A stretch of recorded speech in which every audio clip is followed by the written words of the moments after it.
Ambulance ও বাইকের মুখোমুখি সংঘর্ষে গুরুতর আহত দুই। ঘটনা মঙ্গলবার দুপুর 12টায় বিশালগড় মোটরস্ট্যান্ড সংলগ্ন ডিডব্লিউএস অফিসের মূল ফটকের সামনে।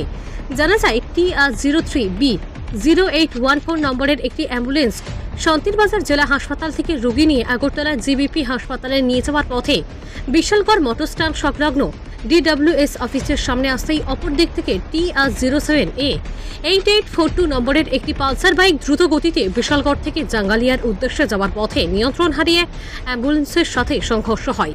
বাইক ও অ্যাম্বুলেন্সের সংঘর্ষের বাইক সহ চালক রাস্তায় ছিটকে পড়ে যায় এবং অ্যাম্বুলেন্সটি রাস্তার পাশে ড্রেনে উল্টে যায়।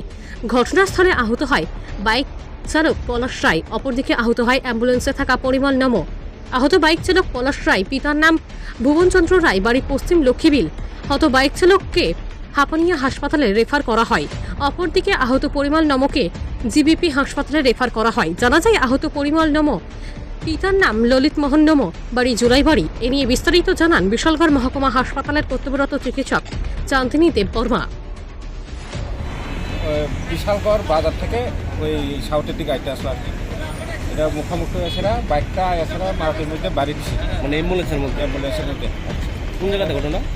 এইটা হলো মোটর স্ট্যান্ড সমনিকার আর কি। কতজন আহত হয়েছে? মারুতির গাড়িটা আসলো 4 জন, হ্যাঁ। আর বাইকের আসলে 5 জন আছে।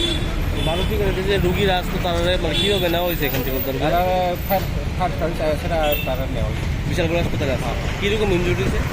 তারা মোটামুটি ইঞ্জুরি হয়েছে। একজন বাইকেরটা তো মুখে সুখে লাগছে, আর যারা অ্যাম্বুলেন্সের ড্রাইভারটা মাথা একটু খাচ্ছে, আর রুগীরাও প্রচণ্ড ব্যথা। মানে আপনি কি শুনছেন, কার দোষ ছিল এখানে? এটা তো ওই বাইকটা এছাড়া মারুতি ভ্যানের মধ্যে লাগছে। মারুতির মধ্যে না?